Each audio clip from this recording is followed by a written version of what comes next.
Eoin Colfer, how are you? How's everything? Mi- Where are you cocooned? I am Michael. How are you? Good to see you, Yeah. as always. I'm cocooned in Dublin, in a little suburb called Monkstown, which you know well, which is beautiful. A little part of the city that feels like it's in the country. So it's a really nice place to hole up for a few weeks. Is Ireland, I'm of course 5,000 miles away in the Midwest, is Ireland seems to be taking this fairly well, and the country seems like they've kind of bandied together and are doing somewhat of a good job from what I can see. It's been frankly incredible how our public figures have risen to the challenge, notably our president, if you like, our prime minister, Leo Varadkar, has been really wonderful. He's been inspiring. He's been making speeches at the level of, dare I say, Barack Obama.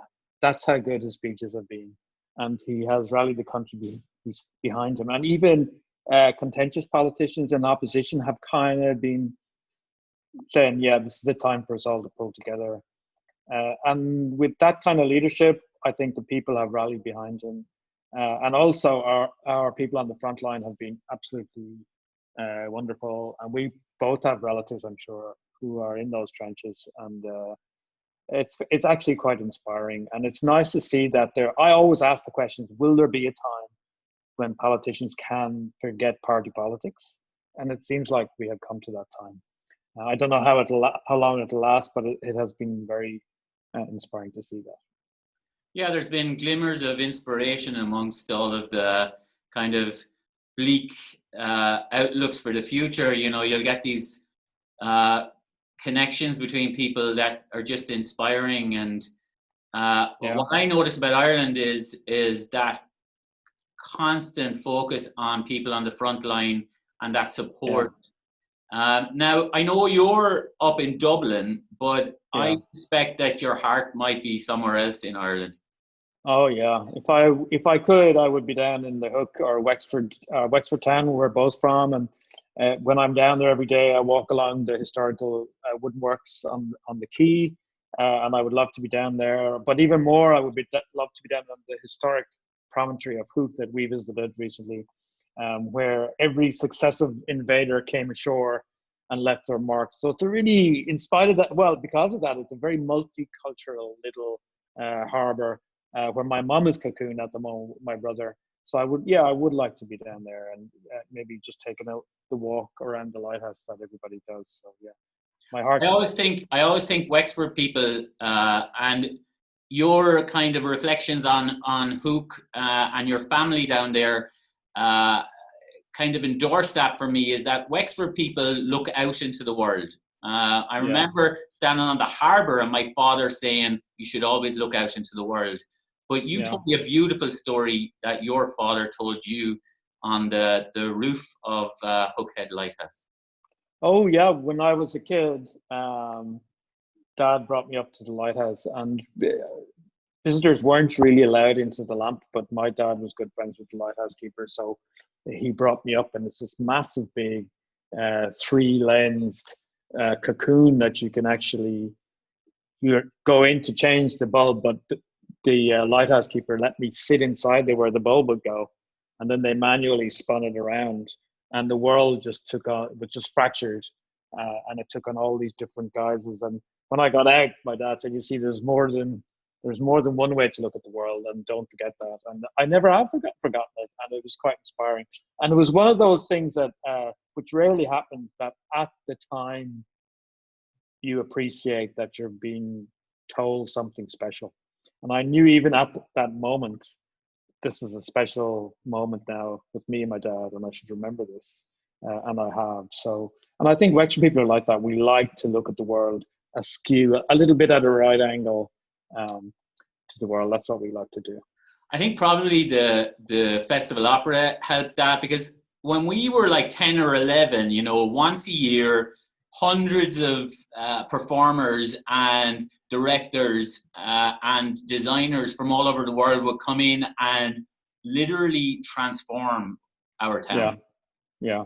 You would see people walking through town that were so exotic and so unusual, and their clothes were always fabulous. Especially, if we had any Italians in, they would look amazing, and they would all be tanned. And at that time, we weren't tanned, and there was no way of becoming tanned without sunlight. So it was just, and we both worked backstage, and I was in the opera as a child, walk on part, whatever, and just to see all these guys.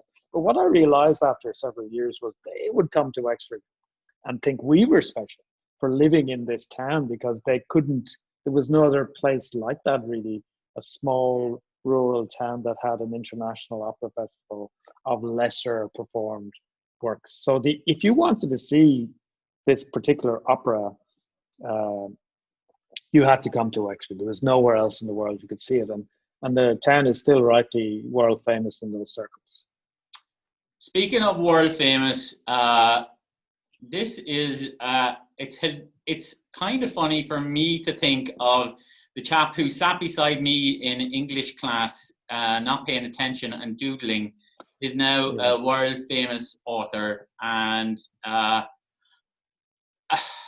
I look everywhere I look, every city I've gone to around the world, I've seen your books in that language, and it thrills me to this day. Thank you.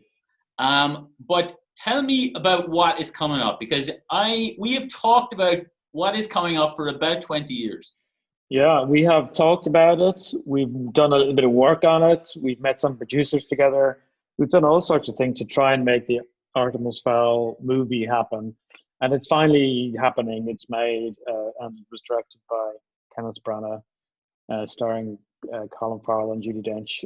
And Disney are putting it out on Disney Plus in June. So it is the date.